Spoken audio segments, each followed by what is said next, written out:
Hola amigos de Contexto, aquí como todos los días a las 9 de la mañana y a las 12:30 de la noche, Julio Ortega Tous y Mónica Gutiérrez Fiallo le traen temas de su interés. Hoy vamos a analizar el informe publicado por la Fundación Bosch sobre salarios en la República Dominicana, el precio del salario, y nos preocupa mucho este informe porque desde su título pues se nota que el salario de los trabajadores ha disminuido. Ellos afirman en términos reales, ellos afirman en este estudio que en términos reales el salario del trabajador es menor que en la década de los 90 y se basan, ¿verdad?, en que si hay o no suficiente trabajo, si la informalidad del trabajo y que, vamos a decir, el precio del trabajo del trabajador es menor que hace 10 años. Dicen que solo se benefician los grandes fabricantes, los más ricos, y que ellos se basan principalmente en tres datos: el Producto Interno Bruto, el mercado laboral y pues el costo de la canasta familiar para poder calcular pues si alcanza o no alcanza. Este informe está hecho por el economista Iron Fernández Gil y el sociólogo Matías Bosch Carcuro. Y la verdad es que es sumamente interesante darse cuenta de por qué el trabajador no le alcanza para vivir lo que es el sueldo y tiene que tener tres trabajos y trabajar, la verdad, que bajo un estrés terrible. Hay gráficos impresionantes en este estudio que se llama Radiografía del Trabajo. Fíjense el título: trabajos dignos o empleos chatarra. Desde el título pues ya nos preocupa. Y como tú estabas comentando, Julio, en estas gráficas podemos ver cómo, a pesar de que la manufactura, por ejemplo, que es algo que requiere tanto del trabajador, ha subido pues en más de un 100% en la última década, el salario del trabajador y lo que es la composición del PIB, vamos a decir, o sea, de cuánto entra a la economía por salarios, ha bajado. Esto vamos a ver cómo se explica, ¿no? Así es una interesante actualización de un trabajo anterior de la Fundación Juan Bosch. Vamos a conversar con Iron Fernández, como dice Mónica, y tenemos aquí el escrito del estudio, y hay algunos de las informaciones que ellos aportan que son sumamente importantes. Y un dato interesante es que no son datos que se sacan de abajo de un sombrero, sino que son de las encuestas de fuerza de trabajo del propio Banco Central y de información elaborada y divulgada por el organismo monetario, que es el encargado de las estadísticas económicas en este país. Hay un dato que a mí en particular me llamó mucho la atención, y es la participación de las rentas del trabajo en el Producto Interno Bruto.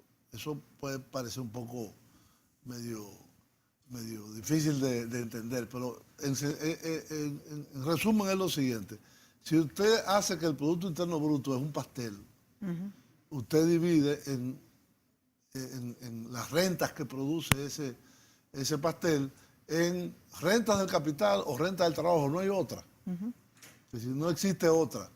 En el año 1996, según esta información, las rentas del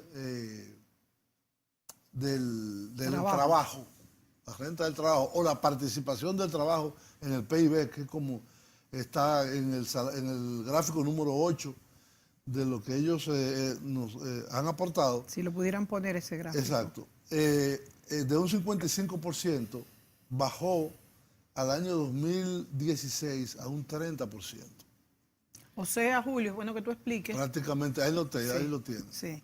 Donde dice nacional, es la participación del total del trabajo pasó de un 55, más de la mitad, a un 30%, un ligero incremento de un 1% con relación al año anterior, en el año 2016. Es bueno aclarar que el azul es el 1996, el rojo el 2015 y el verde el 2016, como lo dice pues ahí abajo.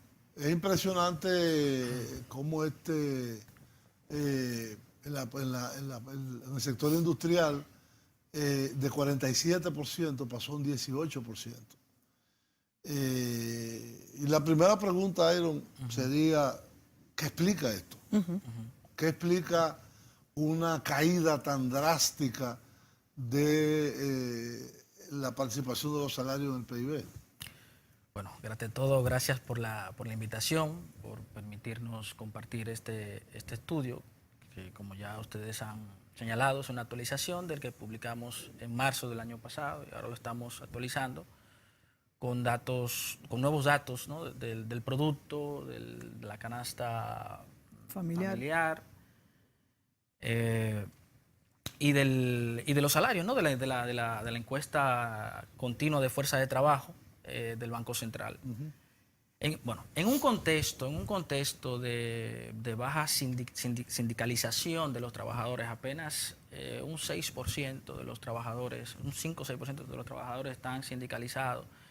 Y aunado a eso de que los que están organizados, los sindicatos, acusan grandes debilidades en términos organizativas, en términos de correlación de fuerzas, la falta de políticas públicas que promuevan el aumento del salario, ¿verdad? Conforme a la inflación, porque una de las causas por cuales los salarios reales han caído es porque no se han compensado por la inflación acumulada en las últimas 2 décadas, principalmente la enorme inflación que se produjo en la crisis 2003-2004, tanto así que los salarios reales actuales no se mantienen estancados a partir de la crisis y no igualan los salarios reales de los niveles precrisis, porque en el año los salarios, el ingreso promedio actual nacional es un 20% inferior al ingreso real que se devengaba en el año 1999, como presentamos en el estudio. Es decir, hoy por hoy solo se pueden comprar un 80% de los bienes y servicios que se podían comprar. ¿Cuánto es la inflación acumulada de aquí, del 90 hasta nuestros 96, días? 96 hasta nuestros días. Bueno, estamos hablando de una inflación que puede estar por los 400, 500%, ¿no? Entonces los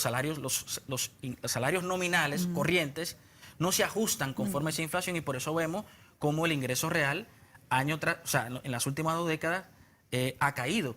Tanto así, bueno, si nos vamos más atrás, los salarios mínimos legales del sector privado no sectorizado, lo ha dicho el mismo Banco Central en una publicación que hace en 2014-2015, son inferiores a los niveles que prevalecían en el año 1979. Y eso lo publica el Banco Central. Todos los salarios mínimos legales, o sea, que apenas abarcan un segmento reducido de la población, son inferiores a finales de la década del 70. Otra razón es también que los salarios no se compensan por el incremento de la productividad del trabajo. O sea, el trabajador hoy es más productivo que hace 15, que hace 20 años, y todo ese incremento de la productividad va a parar al gran capital. Va a parar ha habido un incremento de la productividad y un congelamiento y por lo tanto reducción real del salario. Claro. Cuando aumentan los precios, los empresarios aumentan los precios. Otra cosa también que hay que señalar, por qué los salarios no crecen, también no crecen conforme crece la economía, también son las estructuras oligopólicas, monopólicas e imperfectas de este mercado, que no son combatidas. Y cada vez vemos que los mercados dominicanos, las diferentes ramas se van haciendo más y más imperfectos. Y eso obviamente le da un poder de mercado a los que demandan fuerza de trabajo. Iron, eso te iba a decir que en nuestro país hemos visto que los aumentos de salarios no resuelven ningún problema, porque se aumentan los salarios e inmediatamente viene una consecuente inflación, que es a lo que nos referimos cuando decimos que el salario no alcanza. No alcanza no porque no se aumentó, sino porque todo lo demás aumentó. Entonces se vuelve una carrera inflacionaria que no se resuelve con un aumento del salario. Es que el aumento de los salarios aquí son aumentos a algunos segmentos de la fuerza de trabajo. Mínimo. Aquí Aquí no se hace aumento general. No, de general salario. no hace aquí no se hace Y aumento no general de salario. solamente eso, sino que también es bien importante señalar que a pesar de que el precio del trabajo del trabajador tiene un precio y que debe de corresponder, como bien han dicho que no corresponde, también cuando se aumentan los salarios hay personas que no trabajan, que se ven mucho más afectadas porque además de que le aumentaron a los demás, todos los empresarios aumentaron los precios y el que no trabaja, el que es retirado, el que está desempleado, entonces está doblemente afectado. O sea que es un problema del modelo. Claro, del modelo económico, un modelo que excluye. tiende a concentrar la riqueza y tiende a concentrar los ingresos. O sea, por lo menos a largo plazo ha debido verse en la economía dominicana una compensación, aunque sea una compensación proporcional del incremento de la productividad. Por eso nosotros el año pasado propusimos un aumento general de salarios que compensara por la pérdida del ingreso real, que andaba por el 20, que para compensar tenía que hacerse un aumento de 21%, la Fundación Juan Bosch, en el anterior estudio. Aquí, bueno, anda por ahí. Nosotros pusimos un aumento de 21% para compensar por la pérdida del ingreso real desde el año 1999 a la fecha, ¿verdad? ¿Ustedes propusieron cuánto? ¿Qué porcentaje? Un 21% solo para compensar por la pérdida del poder de compra de los salarios. Sí, de los salarios. Un aumento general. Un aumento general. O por lo menos también de los salarios mínimos, porque de alguna manera puede influir, aunque generalmente el impacto es reducido en el nivel general de los salarios, del ingreso promedio de los trabajadores y trabajadoras dominicanas, y un 32% para sumado para compensar solo por un tercio del incremento de la productividad, o sea, lo que produce el trabajador. Claro, por un tercio de lo que produce el trabajador, que no tenía que hacer inmediatamente un 50 de golpe, sino como ellos mismos lo hacen, como lo hicieron el año pasado, que apenas aprobaron un 20 y los empresarios impusieron que se aprobara primero un 13 en mayo y un 5 en noviembre, pero nosotros calculamos que cuando se vino a aplicar ese 5 en noviembre, ya se había perdido entre 2 y 3% de ese 13 que se aplicó por el incremento de la inflación de mayo a noviembre. Vamos a la pausa y vamos a seguir discutiendo este tema tan álgido e importante para el país, para todos los sectores. Volvemos.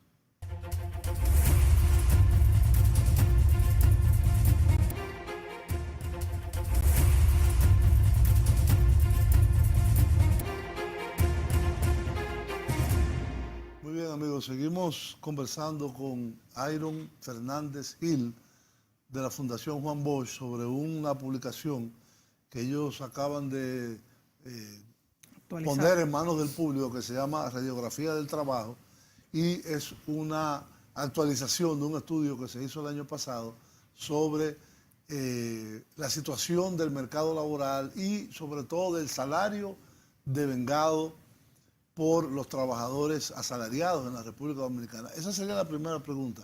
Sobre el universo del trabajo en la República Dominicana, es decir, sobre el universo de actividad económica, vamos a decir más bien.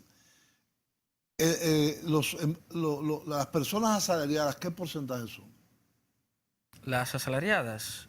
Es decir, si tomamos el mercado en su conjunto, hay una parte que es sector informal, hay otros que son empleados, hay otros que son desempleados, que no tienen empleo.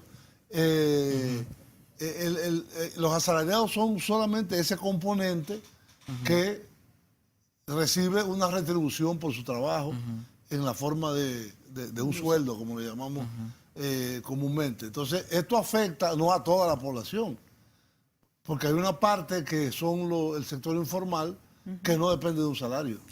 Bueno, sí, depende de un salario, pero es un salario informal. O sea, es una condición de trabajo donde no tiene seguridad social, donde no tiene protección social. Eso es lo que pasa con la informalidad, pero devenga un ingreso y de hecho se computa en la encuesta de fuerza de trabajo del Banco Central. La informalidad anda por un 53%, dependiendo del dato. A nosotros nos calculamos 53%, otras fuentes calculan un 56%, o sea, la mayoría de la fuerza de trabajo empleada en el mercado dominicano, más de la mitad es informal. De hecho, en los últimos 3 años, entre 2014 y 2017, la informalidad creció, o sea, la informalidad, del total de empleo generado, que fueron unos 300, casi 400.000, 47% fue informal. 47. De los 120.000 empleos. No, de los 120.000 fue el 70%. Que el presidente informó en el Congreso. Sí, pero el presidente no informó cómo se componía la informalidad y la formalidad. Solo se limitó, se limitó a decir que había crecido en 120.000. Sí, pero había 111.000 que cotizan a la Seguridad Social. Bueno, pero los propios datos del Banco Central nos dicen que más de 2/3 de eso. A nosotros nos cuadró el dato que el día de los 120.000. Con los informales, ¿les cuadró a ustedes? No, claro. Nosotros incluyendo los informales. Cierto, creció en términos brutos, porque nosotros también hacemos algo que hay que verlo en términos netos, hay que verlo tomando en cuenta el crecimiento de la PEA. Entonces, nosotros encontramos que la informalidad el año pasado creció un 70%. Creció un 70%, porque obviamente el presidente dio un dato correcto, pero incompleto. O sea, debe decir que fue un 70% que creció la informalidad. Y hay que decir que entre el 2000, en los últimos 3 años, casi la totalidad, porque hay que hablar también de la calidad del empleo que aquí se genera, casi la totalidad del empleo generado fue en el sector servicios. Es que eso es lo que hacemos. Sector servicios. De hecho, se destruyeron empleos en el sector industrial, que es el sector que más garantiza, la generación de empleos, de más empleos.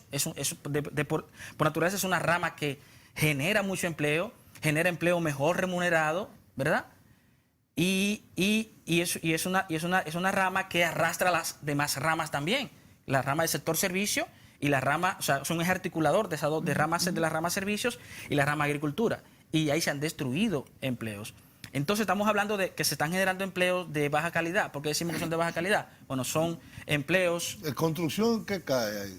¿En industria? En industria. En industria. Que es el que más tenemos en el sector de industria.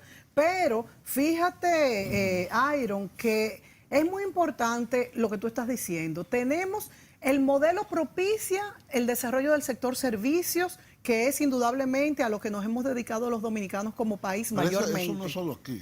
No, pero precisamente. Es un fenómeno mundial. Pero precisamente, pero con diferencias importantes que la podemos discutir. Sí, pero también. Fíjate, entonces, ¿por qué? A eso voy. ¿Por qué no se propicia el sector productivo? Porque la competitividad es muy fuerte. Y si se suben los precios en el sector... La competencia extranjera. Exacto. Y entonces, si se suben los sueldos, menos vamos a competir. Y entonces, ¿cómo vamos a salir de este problema? Porque es que yo pienso, es una reflexión muy personal mía, que la competitividad del país no puede ser a través de salarios bajos. No, yo estoy de acuerdo, pero es una realidad. Bueno, es una realidad que se ha impuesto por la estructura del mercado en la República Dominicana y por la poca capacidad de negociación que tienen los asalariados. Cuando tú hablas que un 5% del total de los asalariados está sindicalizado, por ejemplo, eso, porque los asalariados no solo son de industria, también están los de servicios, que son muy importantes. Verbigracia, sector bancario, el sector de telecomunicaciones. Que, hay una cantidad de personas que ganan trabajan bien. Por ejemplo, el sector de telecomunicaciones y el sector bancario ganan bastante bien. Sector turismo, o sea, estamos hablando que generan más de 5 millones de dólares al año. Sí. El sector zona franca genera también varios miles de millones de dólares al año y pagan salarios de miseria. Ahí lo podemos ver, los salarios que pagan. Sí. Son salarios muy bajos y que se encuentran muy... O sea, aquí tenemos que más de la mitad de los hogares dominicanos devenga un ingreso, un salario que no alcanza a cubrir la canasta familiar nacional. Por ejemplo, ustedes Vamos a poner el cuadro 7, gráfico 7, perdón, mientras seguimos conversando con Iron, para ver ahí sectorizado la participación de la remuneración del trabajo en el PIB según nivel nacional, industria, manufactura, servicios y HBR. ¿Qué es HBR? Hoteles, bares y restaurantes. Lo que pasa es que más antes... Míralo aquí. Ahí vemos lo que tú decías, es decir, A nivel nacional es la raya azul, que pasa de un 55 a un 30. A un 30. O sea que baja. A un 30, baja. Es decir, el global nacional. Baja. El morado es el servicio, que de un 63% de su participación en el PIB, los salarios, pasan a un 43%. Ahí fue menor la caída. Un 43. Sí. Bajó mucho. Y fijémonos que la gran caída en todos los sectores es durante la crisis bancaria. Sí, Claro. pero las menores caídas en servicios, en las ramas Después que pertenecen hay al como servicio, una raya. se debe a que son sectores que son menos productivos que el sector manufactura. Claro. Entonces, cuando dividimos la masa salarial entre un producto mayor, obviamente el coeficiente resultante es menor en los sectores más productivos. Pero por eso no quiere decir que han aumentado los ingresos reales significativamente en el sector servicios, sino que como son menos productivos. Se cayó de un 72, Claro. que fue en el 99, el pico, a un 43. Sí, evidentemente Y mira que cómo no ha es vuelto a casi subir significativamente. Es casi un 30%, un 29%. Pero por eso te decía, Iron, que si ustedes tienen este estudio respecto a cuáles son los sectores más productivos, que realmente son los que pueden aumentar esos salarios y emplear mejores calificadas, porque hay sectores que no aguantan lo que es aumentos de precios y otros sí. Entonces, ¿hasta qué punto podemos tener estas variantes dentro de los salarios en nuestro país? Bueno, como la caída del ingreso real y la no prácticamente compensación, o sea, prácticamente no se ha compensado a los trabajadores por el incremento de su productividad, deja un amplio margen para un incremento significativo de los salarios a nivel en general en la República Dominicana. Pero también simultáneamente con un aumento general de salario, que debe ser un debate, una discusión y debe ser apoyada por los sectores de los trabajadores, por el mismo Estado debe jugar un rol importante, la ciudadanía, la sociedad en general. También hay que atacar el tema de los altos precios. Claro, El tema de la fijación de altos precios, eso es el lo tema de que yo me atacar refiero. las estructuras monopolísticas Porque es que de nada los mercados hacemos dominicanos. aumentando los salarios y los precios inmediatamente Que aumentan. haya instituciones, que las instituciones que existen para velar por la competencia o para combatir la no competencia, pro consumidor, real y efectivamente cumplan con su rol. Por ejemplo, la gasolina. Desear. La gasolina, es verdad que el precio del petróleo ha aumentado y eso se escapa, eso es un factor externo y que escapa de nuestras manos, pero la gasolina, ¿cuánto subió? Subió 2 pesos y bajó 1 y la anterior subió 3, siempre la tenemos. Entonces ese es uno de los aspectos que más influye en lo que es la inflación. Es uno de los mayores. Entonces no vale de nada si se aumentan los precios y sigue aumentando todo, versus que también podemos caer en la competitividad país y vernos en una situación más difícil de la que estamos. O sea que es un problema muy difícil. Nos tenemos que ir a la pausa, nos están haciendo señas y volvemos, señores.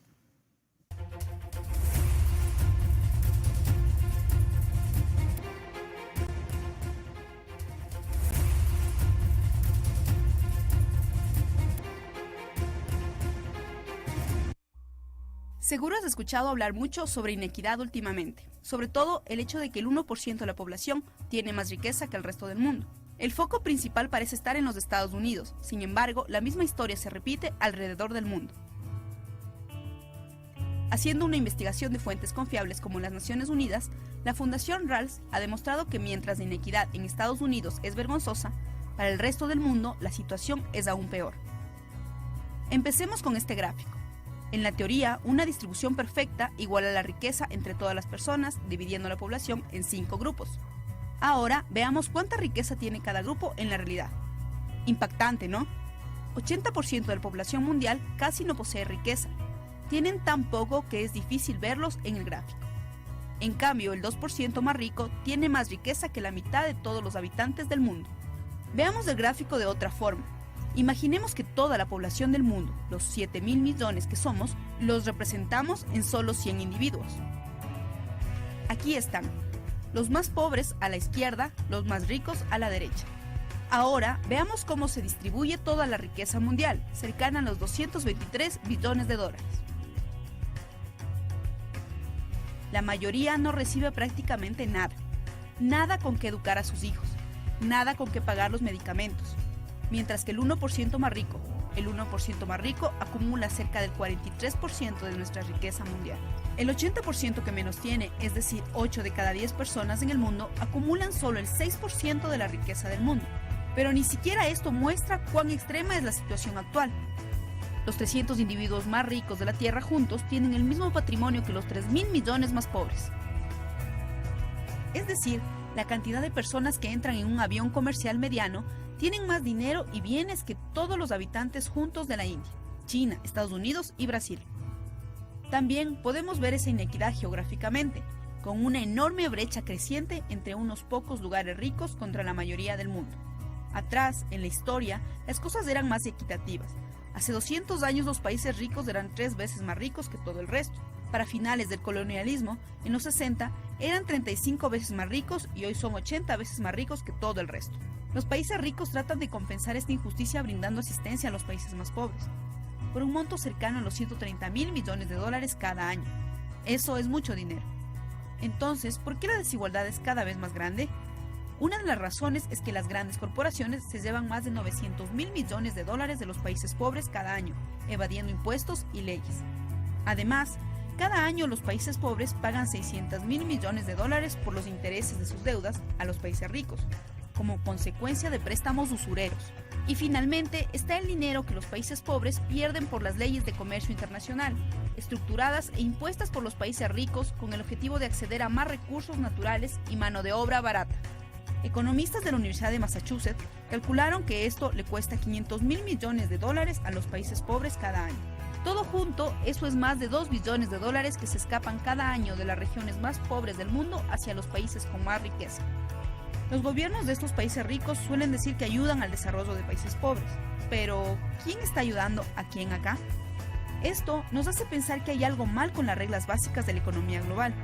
No puede ser correcto que la riqueza del mundo esté en manos de tan poca gente. La única solución razonable y la única esperanza, en vista de los acontecimientos, parece ser el cambio de las reglas del juego.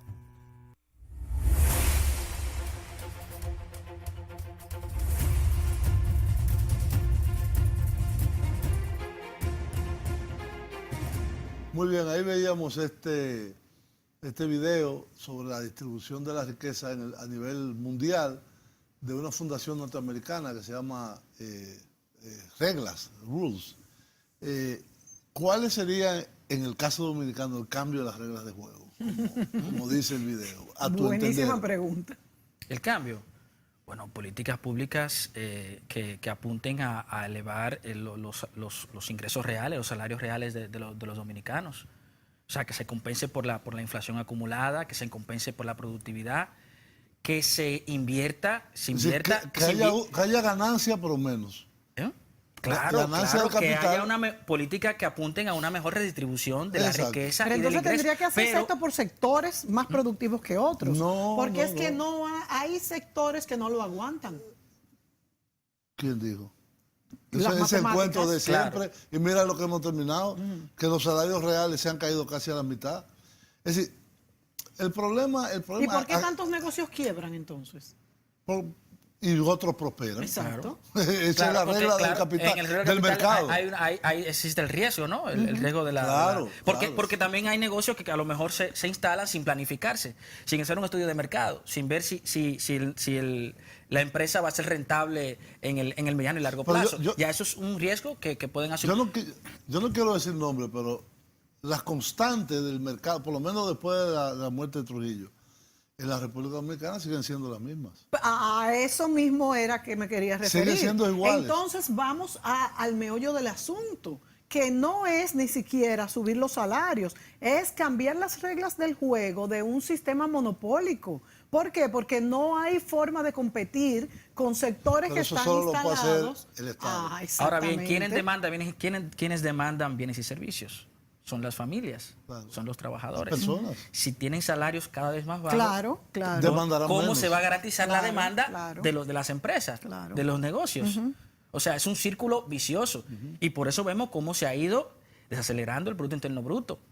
y cómo se está alertando sobre esa situación, porque es una situación de estancamiento del nivel de vida, de la calidad de vida de las familias, de los trabajadores. Al final, eso va a repercutir en el crecimiento Sin de la embargo, el economía. Producto Interno Bruto de nuestro país es uno de los más, Lo que más mayores. crece. Pero en los últimos años se ha venido desacelerando, porque es una situación que no se puede...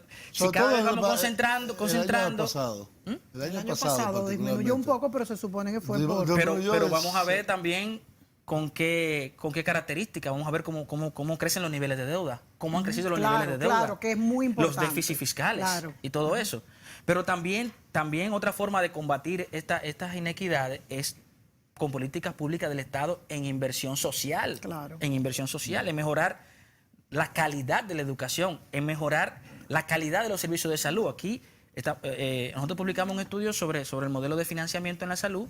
O sea, aquí tenemos un sistema de salud crítico. Claro, Y que está siendo utilizado como un negocio. Recientemente, 4 eminentes médicos dominicanos hicieron una comparecencia, no me acuerdo, creo que fue en el periódico Listín Diario, donde dijeron que cosas que a todo el mundo sorprendió, de que el sistema de salud estaba colapsado, de que las medicinas no servían, en fin, de que había que replantearse un esquema que se estableció en el año 2001 con una separación entre proveedores privados y el sector público, vamos a llamarle, que conviven como dos islas distintas.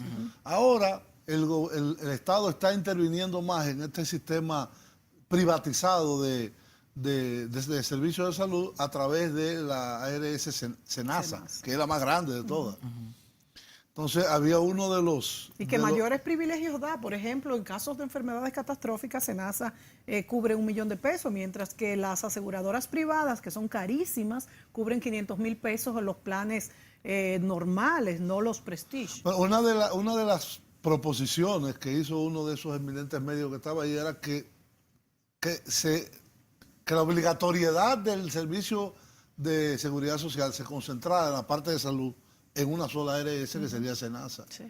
Una ARS pública. Bueno, sería entonces desprivatizar, o sea, Exacto. Igual que las pensiones. o sea, La parte sería pública, no quiere decir prohibir la otra. Sería abolir que la salud se convierta como es hoy un mercado, un negocio para enriquecer a grupos financieros, a unos cuantos grupos financieros. El doctor José Joaquín Puello Herrera lo dijo. Sí, Pero que nosotros fue publicamos José Joaquín. recientemente un estudio sobre el negocio de la salud, sobre el modelo de financiamiento y privatización de la salud con el esquema de las ARS. O sea, tenemos una alta concentración de mercado, por ejemplo, que hablábamos de la concentración de mercado, solo 4 ARS privadas, o sea, solo 4 ARS concentran el 90% del mercado privado de las ARS. Y estamos hablando también de que el modelo de salud dominicano, o sea, inclusive incluyendo con Senasa, se utiliza para financiar a los centros privados de salud. Sí. Y se desfinancia a los centros públicos, reproduciendo el círculo vicioso de deterioro de los hospitales públicos, pero es sobre la base de las reglas de juego del actual sistema de salud. Y esto es un reflejo de lo que pasa, que no nos estamos divorciando del tema, de lo que pasa en todos los sectores en nuestro país, que es que no es un problema aislado el de los salarios, es que tiene que ver con todo el sistema monopólico creado en nuestro país. Y sí sabemos, así como vimos en el video que pasamos interesantísimo, que esto no es nuevo, desde siempre, es más, antes era peor, pero conforme hemos avanzado, deberíamos estar más lejos en cuanto a combatir esta inequidad, porque caramba, ¿verdad? Hay un aspecto que yo siempre he reflexionado en muchos foros distintos, y es el tema del salario mínimo.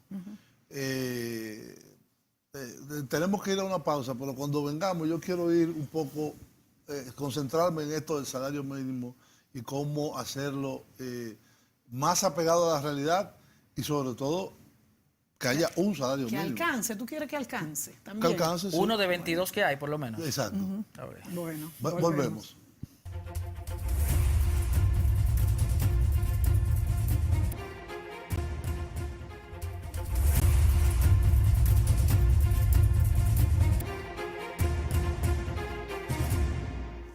Muy bien, como estábamos conversando al final del último segmento, hay un tema crucial, que es el salario mínimo. En prácticamente todo el mundo, donde hay salario mínimo, hay países donde no hay. En Estados Unidos... Que es oferta y demanda. En Estados Unidos, una de las grandes luchas de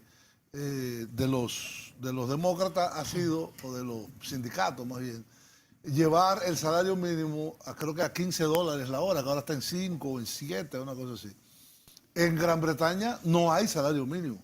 Y en la primera gran coalición que hizo el Partido Socialdemócrata Alemán con la democracia cristiana en Alemania, en la anterior, no la que ahora se acaba de volver a ratificar, una de las exigencias de la socialdemocracia era volver al salario mínimo, que no había salario mínimo también. Es decir, el salario mínimo existe en la gran mayoría de los países. ¿Por qué? Porque el mercado es imperfecto. Y el mercado no puede tener un precio para un bien tan importante como es el trabajo, porque el trabajo es una mercancía que se compra y se vende. Y ese bien debería de alcanzar para saciar las necesidades básicas que se calculan en diferentes instrumentos estadísticos a nivel internacional. En un país se hace de una forma, en otro se hace. Aquí se llama la canasta básica, ¿no? Que le establece el Banco Central a través de sus estudios de encuestas y fuerza de trabajo que la hace cada 10 años. Que es lo que están que haciendo está ahora. Exacto. O sea, el Banco Central obviamente calcula la canasta familiar para calcular, valga la redundancia, el IPC, o sea, la inflación. Sí. Como se comporta la canasta familiar, ahí ya... Pero ahí la crece. establece. Sí, Claro, lo claro. establece. Lo hace mensualmente. Y Sí, también yo hay- sé, pero la base en la cual se sustenta son las encuestas de detalle que durante casi un año entero hace cada 10 años el gasto e ingreso de la familia. Esa es, digamos, la base. Como el PIB tiene una base, ahora mismo creo que es 2007. Sí, es un monitoreo, Ya. yo hace un monitoreo de precios. Entonces, el salario mínimo, que en muchos países se llama interprofesional, por eso lleva esa I de interprofesional. ¿Por qué? Porque para cualquier profesión, lo importante no es que la empresa tenga 10 millones de capital, o 5 millones de capital, o 20 millones de capital, sino que el trabajador necesita una cantidad específica, independientemente de si sea sereno, si sea guachimán, si sea trabajador industrial, necesita una cantidad de bienes y servicios básicos para poder sobrevivir. reproducirse y poder sobrevivir. Y en algunos países alcanza, es bueno decir eso, que No, aunque... muy poco alcanza. El salario mínimo siempre En otros es muy países precario. Sería bueno ver aquí. No, te lo paso. A ver, sería bueno, si yo lo busco, aquí tenemos, este es un cuadro que hicimos. Eso no lo Aquí no están los podemos 22 llevar. salarios mínimos que nosotros identificamos. ¿Cuántos hay? 22 salarios Pero mínimos. establecidos. Sí, aquí están. Aquí está la resolución. ¿Qué número es este la cuadro? resolución A ver si de- lo No, ese no está del ahí. Ministerio de Ah, ese no Trabajo. está. Ese que era muy largo. Ahí está la Ah, resolución ok. del Ministerio de Trabajo, o sea, O basado. sea que hay 22 salarios mínimos Lo que aprobados. pasa es que la lista sigue, a ver, Wow. la lista sigue por aquí. En la otra página.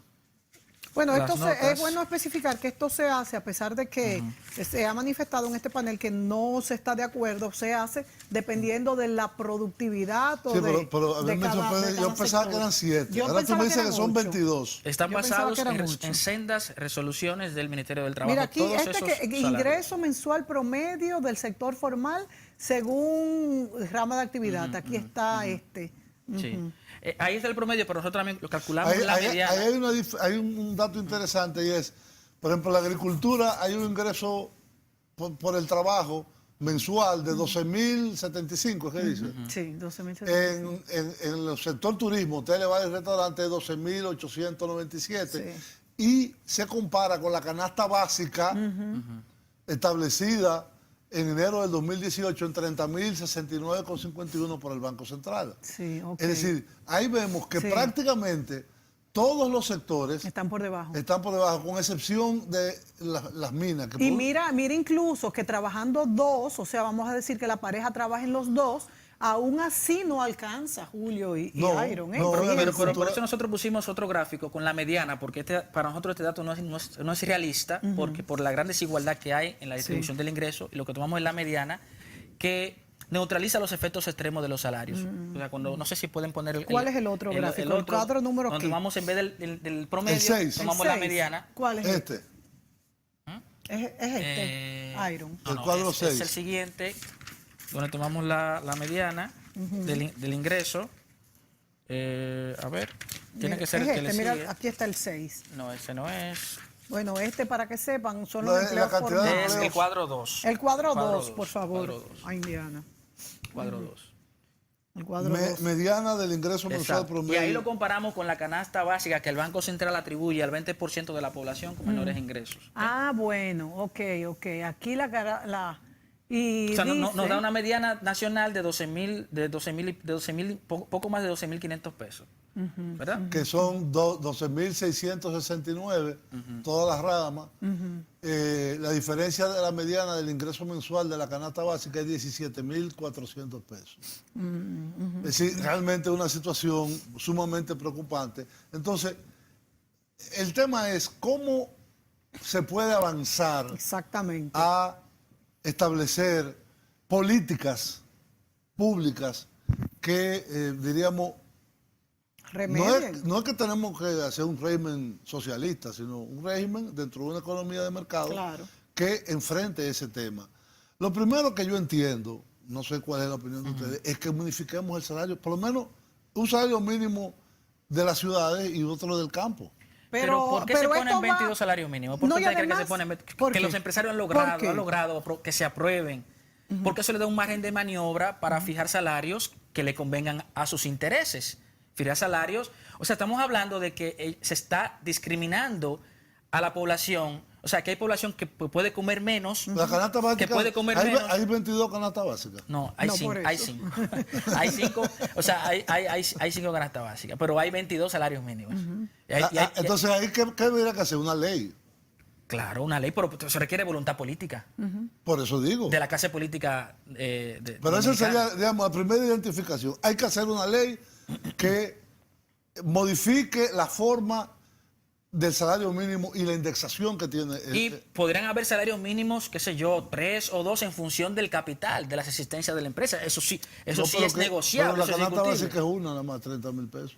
Lo que pasa es que el Banco Central también calcula 5 canastas básicas en función del gasto, Rural. ingreso de los hogares. O sea, por ejemplo, lo que nosotros cuestionamos, porque estamos hablando de que tú estás diciendo que hay familias que merecen menos. que se van a conformar o que Claro, merecen que menos Una se come un calorías, plátano y otra se come menos bienes y servicios. medio plátano. Eso es una discriminación en términos de garantizar una calidad de Y vida mínima de la población. Lo más grave es la debilidad del movimiento sindical que tienen una incapacidad absoluta de poder plantear. Ellos van a los programas de televisión, pero tú ves las movilizaciones sindicales aquí. Es que el poder que tienen es muy son poco. raquíticas. Pero yo insisto en mi también hay punto. una cuota de responsabilidad del Estado Dominicano porque no protege a los trabajadores que pretenden Claro. sindicalizarse, Claro. que son amenazados, incluso son despedidos por sus empleadores. que sí. Aquí hay empresas tienen prohibido. que generan pingües beneficios Bueno. y tienen o tienen prohibido de manera formal o lo tienen prohibido de manera implícita. a los También trabajadores. tenemos que señalar, a pesar de que estoy 100% de acuerdo contigo, que hasta en la cuestión de sindicalización hay que poner reglas, porque, por ejemplo, los trabajadores del transporte tienen No, pero eso secuestrado no el son país. sindicatos. Bueno, pero a eso Escúchame, voy. el nombre, Sí. eso no son A sindicatos. eso voy, Julio, Eso porque no es la gente sindicato. puede estar Sindicato pensando en es eso en la que haya casa. un sindicato Ajá. de trabajadores de la banca. O una federación de trabajadores de la banca, que todos los empleados empleados que reciben un salario. Eso es un sindicato. Eso Sí, es lo porque que el transporte quería funciona más como aclarar. cuenta propista, o sea, Claro, como persona, como claro. autónomo, porque son dueños de su Y son hasta Exacto. de su medio de empresarios. producción. Sí, claro, hasta no y le empresarios. sacan muchísimo dinero a ese Sí, pero eso no esa son sindicatos. sindicalización. Eso no son Pero eso sindicatos. también es otra discusión. Claro, porque también el que transporte aquí debe de- bueno, aquí hay una ley que debe de una ley regularse. Acaba de pasar. que promulgó, bueno, pero hay que ver cuándo se va a aplicar. Exactamente. Necesita ¿Cuándo 15 se va a reglamentos. 15 necesita. Y Esa hay- es otra. Aquí las leyes no se aplican ya aprobadas porque necesitan los reglamentos. Y así tenemos muchísimas, ¿eh? Nos tenemos que ir a la pausa, pero yo quisiera... ya terminó. ya terminamos, pues se va yo a quería quedar, retomar lo de se va a lo quedar de para la calidad otro del empleo que programa. aquí se genera. O sea, la calidad de empleo... Vamos a tener Sí. que seguir con este tema, porque yo también quisiera que no se quedara en el aire esta cuestión de después que se suba el salario, si no debe haber algo que frene que todos los precios suban vamos a de hacer un nuevo. compromiso. Una segunda parte. Vamos Una a hacer segunda parte de este mismo para la Dale, Matías próxima pueda venir, semana. quién sabe. Sí, vamos a traer a Dale, Matías Matías Bosch, pueda- que fue tu contigo, compañero. con sí, Matías, o o quien contigo, fuera. Si no lo importa. importante es una persona Es dar la Claro, continuidad. calificada, que haya participado en el estudio y que pueda explicar esto a la teleaudiencia. Pero es un tema fundamental. Yo creo que el tema del salario en la República Dominicana, y no solo el salario mínimo, Todos los los salarios en salarios. general, en una economía basada en una depresión del salario extrema. Y no desde ahora, tiene decenas, Sí, decenas de años. por no decir más de 100 años, que esta economía se basa en un aplastamiento En realidad siempre ha sido así. del En trabajo. base a salario. Y que a pesar de que vemos un crecimiento real de la economía, un crecimiento de la sociedad, de la riqueza social, vamos a llamarle, no se transfiere esto en unas mayores cuotas de bienestar. Y a veces por eso hay tanta disgusto de la gente, disgusto con la situación que viven y ese deseo de emigrar. Claro. A veces que tú dices, pero Esa como una aspiración economía de que todos. crece 6% todos los años, la gente lo que quiere es irse del país. Y el, Pero y yo el endeudamiento quisiera- familiar también, Claro, para compensar lo que igual que la el del país, penuria de pero los yo salarios. quisiera que en ese próximo programa también tratáramos cómo Vamos a hacer uno la contener semana una que viene, inflación, otro vamos a más. hacerlo, cómo contener una inflación que sigue después de un aumento de salario y lo hace nulo. Esa es una parte muy importante y no solamente hace nulo el aumento de salario, sino que los que están desempleados o retirados, pues entonces tienen un doble impuesto. Es muy álgido el tema, señores, y por eso es que la clase media dominicana es tan golpeada. Pero les No, y los prometemos. trabajadores, que Y es los una clase media, trabajadores, una clase claro, media. claro. Todos, excepto un grupo muy pequeño. Así es. Bueno, señores, se nos acabó el tiempo. Gracias. Pero tenemos Jairo. Gracias a ustedes por la parte invitación. 2 De este del programa. precio del salario, o radiografía del salario, con Iron Fernández Gil. Fernández Gil. Gracias, Jairo. A Gracias ustedes. a ustedes.